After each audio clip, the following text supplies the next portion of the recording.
Hello, hello. Happy Motivational Monday. My name is Kira. I am your host, and we have the lovely, the beautiful GenaSis here as our guide for today's conversation. So, as per usual, I have some updates. So, with that being said, it is such a pleasure to have you all here. I got a couple of announcements. So, the second season of the year is coming to a close, and that means that this season of Motivational Monday is coming to a close. Now, there's a thing that's happening and I'm still learning. I just put together last year just so all of you know what the evolution has looked like and what you all have supported in the growth of everything that we do. Last year we had 12 events scheduled. This year we have over 100 events scheduled. So you and I are doing this together. We're on the journey figuring it out and creating something really cool and meaningful. So the more that you show up, the more that you're here on these sessions, the more that you provide your feedback in the surveys, whether it's during the session or afterwards, it's so helpful because I get to look, we get to make things happen together. But we're working out now. I'm working out some kinks that I didn't see in the beginning. So what's going to happen now, which I'm slightly frustrated by, but it's all learning opportunity, is that there's going to be a new link for you to register for Motivational Monday starting July, and it's going to go all the way until December. So all of the hundreds of you who have registered for our events, now we start back at zero, which I don't love, but it's a part of the process. We learn, we grow, we do the thing. So I'm going to send you the new link right now in the chat for you to register for the next seasons of Motivational Monday starting in July. We still have today's season and we have next week's season. And then outside of that, we're in a whole, or this week's episode and next week's episode. And then outside of that, will be on this new link. So I'm going to send it in the chat for you. And we also have this week is our last week of Rooted in Well-Being, our larger episodes of emotional well-being this month. So it'll be a live mentoring session where you get to have a conversation with a guide who can help you navigate your emotional well-being, because I'm sorry to admit, but we live in a world where we haven't really been taught how to process our emotions. And today's conversation is a great lead into that because we're going to be talking about the heart of extraordinary relationships. So next season is going to be all about leading in love, and it's going to be all about how to be a pioneer for thriving relationships in your life. Do I have the link for that yet? No, I'm working on it. I will have that to you next week, and it'll be in your email, so keep your eye out for Life Guides emails that come from me. I have a couple more things to figure out with that, but it will be all about, the first month is how to navigate yourself in thriving relationships, because you can't do anything without that. The second part is more interpersonal relationships, and this is what you all have requested of our series to do as well. So friends, family, and lovers. And then outside of that, it'll be how to navigate professional relationships, because those matter too, but I think we talk about them a lot less. So you'll become the leader in all relationships in your life. And I said this in the episode that we had last week, or maybe I said this in Rooted in Wellbeing last week. I did. On a pendulum, it only takes one person to change a relationship. If you make a change, the pendulum has to naturally move to shift that. So, you're starting to take responsibility for your relationships, what it looks like to show up healthily, what it means to be responsible. And yeah, you do start beginning to take on the emotional burden of all of your relationships, but you also take on the responsibility for the health of it, the way that you communicate, the way that you show up, the work that you do, the whole thing. In GenaSis, I'm pulling up your bio as I'm talking about all of this. But as I'm pulling up her bio, I would love to hear, drop 111 in the chat if this is your first event, you've never been here with us, you are just getting your toes dipped into what Life Guides is, and then drop 222 in the chat if you are here again and you're returning and you've been here with us. And while you all are doing that, I have GenaSis's bio here. So GenaSis became a sex and relationship coach by popular demand. Around her, people feel permission to discover their fully authentic, erotic selves without shame. They feel radiantly alive, glowing, growing, and truly free. I can advocate for that. She has 35 years of sexual curiosity and personal experience living outside the lines of conformity. She is trained and certified as an erotic blueprint coach. If you haven't done the erotic blueprint quiz, I would highly suggest figuring out what you are. That's very helpful in navigating all areas of your life. an accelerated evolution coach, and a theta healing practitioner. GenaSis loves helping couples rekindle romance, deepen intimate connection, improve communication so that they can make love in infinite ways. So, with all that being said, GenaSis, what a beautiful intro. I love having you here. Thank you. Thank you. Have anything to say on the topic of extraordinary relationships or thriving relationships before we really dive into the conversation today? Oh my goodness. Well, I mean, I absolutely just want to say hashtag worth it, right? We are in relationship all the time, and nothing is better than doing it consciously at Mm. choice. So that's really a starting point. Every single relationship is an opportunity to be love, give love, receive love, and be love. So beautiful. Thank you for that. And that is, I'm like involuntarily getting a tear in my eye because it's true and it's real. And relationships are the most important thing. And I had for me personally, what I'll say before we dive into the heart of extraordinary relationships is that I ran a business for 5 years where my business and my success and the impact I had on the world on a big level was more important than my home life and my heart life and my friends and my family and the people that mattered to me. And my values have shifted drastically. And the thing that is of the most important to me is having healthy relationships in all areas of my life. So this is a really great conversation. We're so happy to have you. And GenaSis, let's dive in. What does it mean to have an extraordinary relationship? I think we know what the opposite of that is. Drop 333 Yep. if you know what the opposite of that is. I'll if I could like caps and bold and highlight, I'd be like 333. But tell us what it means to have the other side of things, the extraordinary relationship. Absolutely. So, off the top, this is not romantic idealism. This is not fairy tale love stories. To have an extraordinary relationship really means to intentionally create a partnership that goes far beyond comfort, habit, and obligation, right? Ugh, obligation just gives me chills.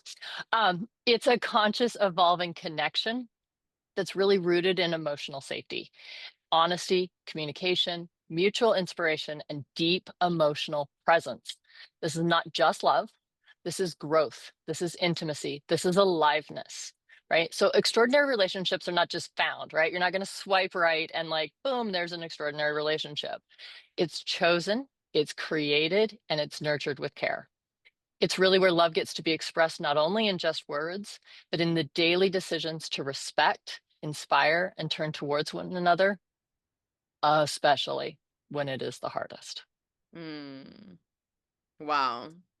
I love that you started it off by saying that it's not idealism because there's the fantasy side of extraordinary relationships where we think that we're just going to meet Prince Charming one day or like our queen bee and it's just going to be perfect. Everything's going to be easy. Relationships will always take work.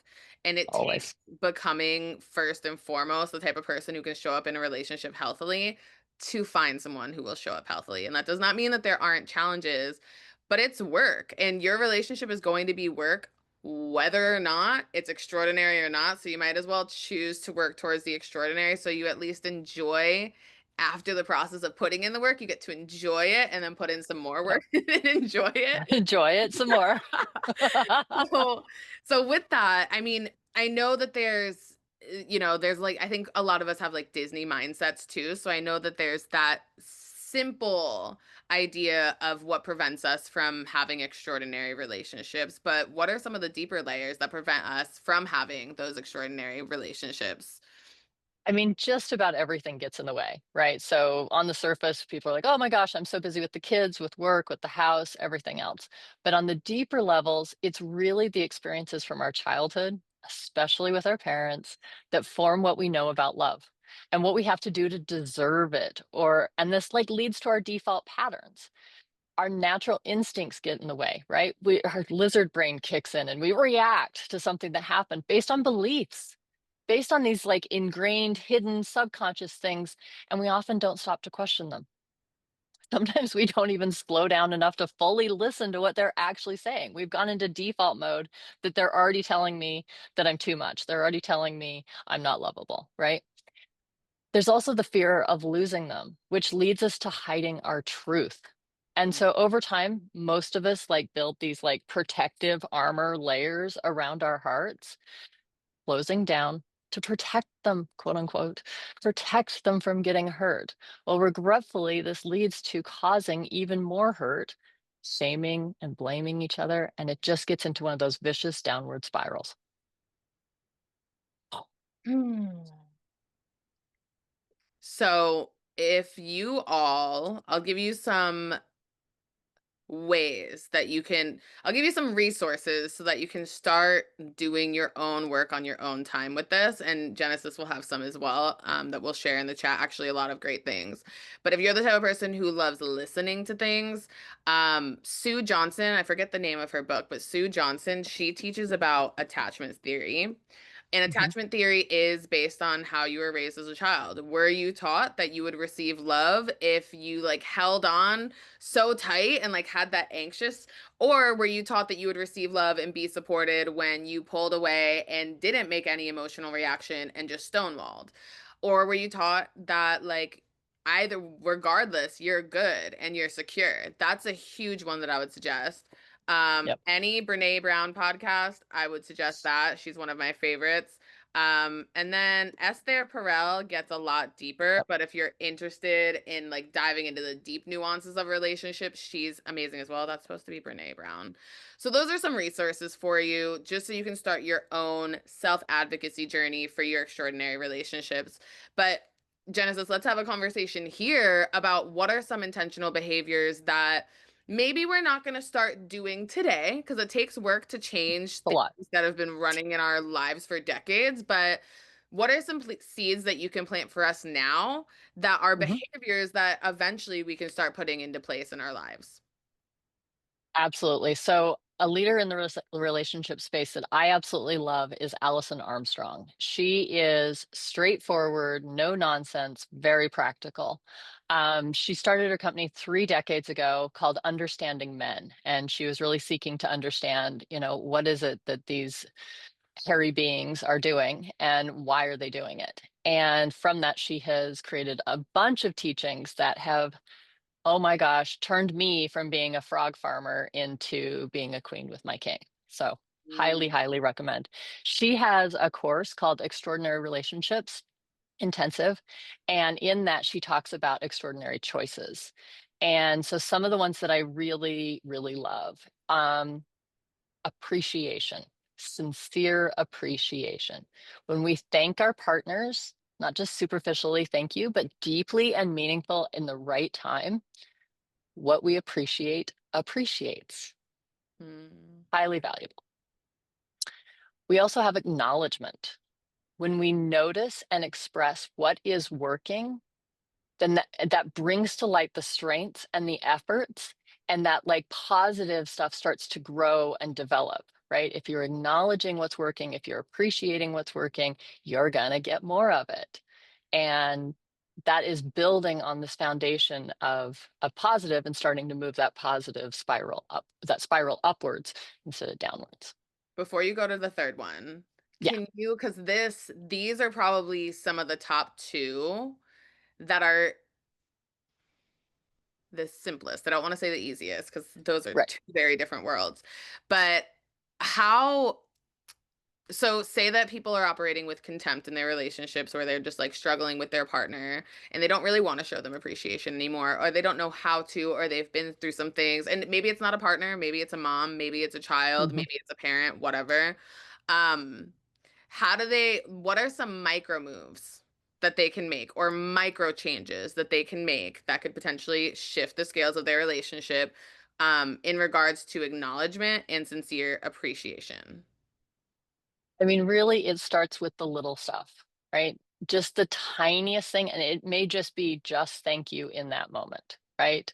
Maybe they bring you a drink. Maybe they open a door. Maybe they, you know, if you're like just looking for it, you will see all of the millions of little things that they're doing that you can appreciate and that you can acknowledge. If they take out the garbage, yeah, they're supposed to take out the garbage, but they did. Thank you so much for taking out the garbage. That means a lot to me. that was so helpful. It was really getting stinky and, you know, or you can way dial it up. You're my hero. You saved me from the stinky garbage. Thank you so much. Right. So you can start to practice in these little moments of just seeing the good. Mm. Yeah, and Julie and John Gottman teach Yes. the bids for connection. So, what are the places where people are exactly what you said, where there are micro movements that are happening that you're not aware of anymore because you're so used to them or you think that's how it should be? Yep. The truth of any relationship is that people are choosing to be in a Choosing. relationship with you. They are not obligated. Your family isn't even Mm-mm. obligated. Obviously, there's more reasons to make that choice every day to be in that relationship, but you're choosing to be there. And they're choosing to show up for you, whether or not you think that you deserve it or whether or not you think that they should do it.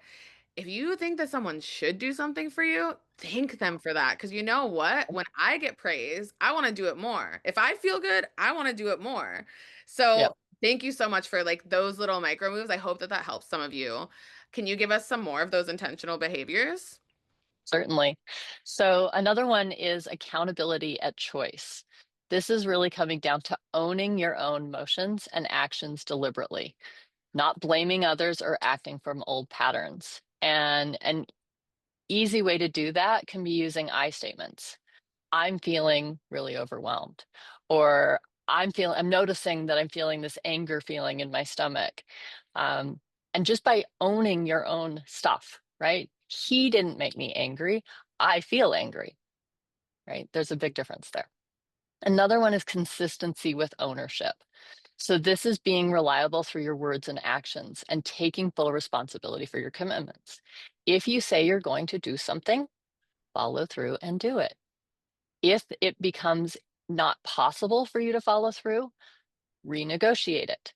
Come back and say, hey, I know I said that I was going to join you for that business dinner on Friday night. However, there's this other thing that I really have to be there for. And is there a way that we can do both, or is there a way I can make it up for you? Renegotiate. Don't just let the day come and then be like, oh, no, I'm not going, right? Mm. Follow through. The next two, we're really getting into some of the tough ones here. And this is what you're going to dive into more in the coming weeks, right? Where we start to talk about self. Courageous authenticity, speaking your truth with integrity and vulnerability, even when it feels risky. That is one of the hard ones. Who am I? What is my truth? And how can I speak it in a way that is that ownership and is vulnerable? Mm. Huge, huge, huge, huge. And Huge. then clarity, right? Communicating and clearly and concretely. Don't assume your partner can read your mind. I guarantee you they're going to get it wrong because you're getting it wrong when you're trying to read your partner's mind. So, really being able to know yourself, know your truth, and speak it clearly. You're showing up. You're showing up fully as yourself. And those are really important. Mm. And connecting to yourself, right? Being present fully as yourself, sharing your inner world, right? Not just the surface level stuff. Yeah, I picked up the kids and yeah, I did that and da da da da da da. Your inner world. I'm really feeling tender. It's Father's Day. And that reminds me of this time and this time and that. And I'm really noticing how I didn't say all the things I wanted to say to my dad, right? Be vulnerable and share what's going on in your inner landscape. Another one that she talks about that I think is huge and kind of gets back to what you were asking about before about contempt, timely release, letting go of what is no longer serving the relationship. The past hurts, the outdated expectations, controlling. eh, right? If you've been together for 10, 20, 30, 40 years, right? Congratulations, right? Really, congratulations. And there's probably some old dead bodies that are laying around in the corners that you just pull out at those really ugly fights. Get rid of the dead bodies. Get rid of the remember back in 1992 when you did the thing and it really hurt my feelings. Like, come on, let it go. Don't make me start singing. Don't make me go Elsa on you. Let it go. Mm. These are all really, really beautiful. And I think one that I want to highlight. Oh, before I even do that, there's Q&A at the end. So 4 minutes from now, we will do a Q&A. So if you have questions, there's a Q&A box at the bottom. Please put your questions in the chat. And it could be like, I'm experiencing this. How do I move into an extraordinary relationship? Or I operate this way and I would like to operate this way. How do you suggest? Or if you want to complain about your best friend or your partner or your father or whatever, we'll help you shift that into more of a positive, affirming situation so that you can feel more empowered in your relationship. So use that Q&A box because we like supporting you and giving you what you actually need, not just what we think you need. So, but one I want to talk about, one that I think goes so underrated, but also leads very well into what the next series is going to look like, is the two of them: courageous authenticity and connection to self. Because Mhm. I don't know, have you, and I'm sure you and I have had similar experiences in this. Have you had times in your life, GenaSis, where you have compromised your comfortability to make someone else comfortable? Yes. Yeah. Oh, yeah. In my prior relationship, right before meeting my husband, I could best describe it as I was cutting off parts of myself to try to make him not feel insecure. Yeah. He was so insecure about so many things that I wasn't allowed to be proud of myself for something, right? And so it was just like, oh, chop off that arm. Oh, chop off that arm. Oh, and next thing you know, I'm just like this little that's nothing left Mm, because being a big, bold, empowered woman was too much for him. And I just yeah. And then at the same time, like there are the big ones and then there's the little ones, right? Well, I don't want to ask for that because then what if he thinks I'm too much? I don't want him to think I'm needy. I'm allergic to being needy, right? mm. So we do these in micro ways and big ways. Yeah, And it or adds up. I don't want to hurt him by I don't saying want to hurt this. him. I don't So want to hurt I'm his not feelings. gonna let him know how I actually feel, and I'm gonna make sure that I start shutting down instead of hurting him, even though he should know and I shouldn't feel this way and I should advocate for myself, but I don't know how to yet because your needs matter more than mine, and it's a whole thing. Oh, So don't forget the resentment. Now you got to build up that resentment and now you got to hold it against him. And yeah, next thing you know, like you're scraping the bottom. It's just yuck. Yuck, yuck, exactly. yuck. And same thing, connection of self, too. In any relationship in your life, I really invite you to look at, do I have codependent tendencies? Do I, whether it's, do I meet a friend or a coworker or a potential partner and automatically think that they're going to be in my life for the rest of my life and start planning on doing everything with them? Do I have the tendency to enmesh with people?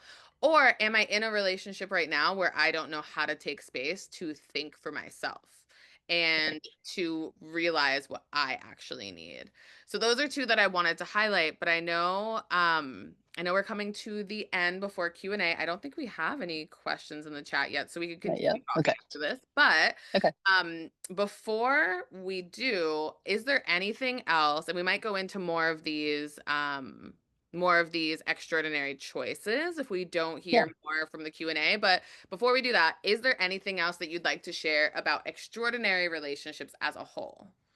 Absolutely. I mean, I really just want to say that choosing to have an extraordinary relationship is a daily, hourly, it's an hourly choice to be vulnerable, to bring your full authentic self. That includes those wounded parts, right? Those little parts with radical responsibility. And you're showing up at the table over and over for growth and healing. It's Hmm. not going to be easy in the short term, right? Especially if you've been going in different patterns for a long time. It's going to take some shifting, but it will definitely be worth it. My husband calls it playing the long game. It's choosing to be uncomfortable now in order to have the deeper, more powerful connection overall for decades to come. So each and every moment is a new opportunity to come back to love. And Mm. you can choose that. So no matter where you are, no matter how long it's been, even if it's brand new, awesome. Let's start off on the right foot, get the right foundation under you. If you've been at it for a long time and there's a lot of stuff to unwind, call me. We can work through Perfect. it Oh my together. gosh, you're amazing. That's a great lead in. If you want to know what Michaela's question is, Michaela asks, how exactly do you get rid of the past and what are good practices? So I want this to be a twofold question. Yep. First and foremost, I didn't say this in the beginning. Life Guides has two ways that you can use us. One is our events. Two is one-on-one calls with our guides like GenaSis who can help you move through these things. So the first way that I want you to answer the question is what are Mhm. some small but impactful practices that they can develop themselves with or without your help? And then Yep. two, if you were working with them, what are some deeper ways that you would take them on their journey? Certainly. All right.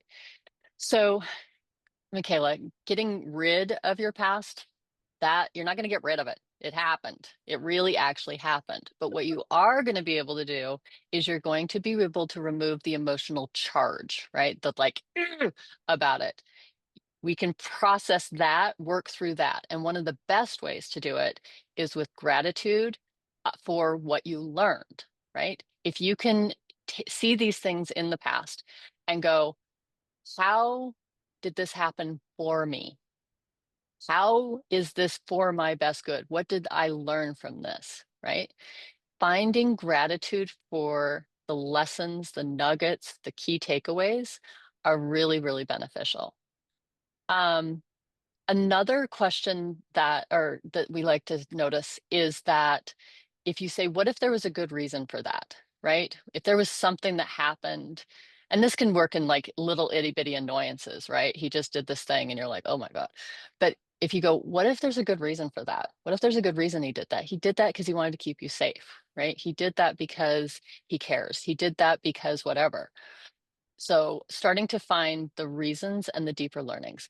I truly believe that our relationships are growth opportunities, right? We pair with people who will trigger our wounds so that they can come up to the surface to be seen, to be felt, and to be loved, right? So if you have these challenging things, congratulations. If you're getting triggered, congratulations, because that means that you have this opportunity for healing. So some good practices, like we talked about, appreciation, um, acknowledgement, gratitude, um, even calling a truce, right? If there has been a lot of stuff, to be able to go, okay, let's sit down. Do we want to have a relationship in the future? Yes or no? What do we want that relationship to consist of and look like? Great. Are we willing to now draw a line in the sand and say, that was a lot of stuff that happened when we were less conscious, right? When we weren't paying attention, when we were operating on old default patterns? Do we want to draw a line in the sand and say, from this point forward, I'm choosing to move forward with you in this way? And we're going to get the education, right? Any of those people we talked about, we're going to dive into their work. We're going to learn from them. We're going to work with somebody, whether it be at Life Guides or be a therapist, and making the conscious choice to move forward. So beautiful. Thank you so much for that. We have a couple of questions that came in, but we're at the end of the Ah, session. So, and they both just like popped in, but give us I want like 15-second answers for these just because I want them answered and I want people to have the support. So like uh, the easy, the quick, but yep. what is the best micro technique for healing momentary daily annoyance at your partner? How to speed back to balance and flow. So one of the things that I love is responding with, I know that you're showing me you love me by trying to keep me safe, right? Like whatever that daily annoyance is, whatever it is, I mean, if it's the same annoyance over and over, let's dive into it, right? We don't want to just micro brush over it. But if, we can really look at it. So going into, I love touch, right? A hug. I, sweetheart, I know that you love me and you're really just trying to, keep me happy and healthy, but I don't want to eat a full 6-course meal for breakfast. Thank you very much. I love you. I love you Mm, so much. Thank you for loving me in that way. So if you can view it from the lens of this is a way that they are trying to love you, and then help them understand how it is or is not working for you, then you can start to get a new behavior that works better for you. beautiful. Thank you for that. Okay, we are officially out of time. We've officially run over time. So thank you all so much for being here. Genesis's link is in the chat. If you have questions that didn't get answered and you would like support on navigating extraordinary relationships in your life, press that link, register for your account, schedule a call. The same GeneSis you get here is the GeneSis you'll get on the other side of the screen, except Different what'll happen background. at that point, different background. I know that's unfortunate, but we'll take it. Same GeneSis though. So, but it'll Yes. be perfectly tailored to what you're going through. So thank you all so much for being here. I'm going to drop the final new Motivational Monday link in the chat. Register for the link. And also beyond that, there was one other thing I wanted to say. There's a survey at the end. Leave your comments, suggestions, wild ideas in the survey. I read all of them. And outside of that, GeneSis, thank you so much for your time. It is always a pleasure. And we will see you soon, everyone. All Bye. right. Bye bye.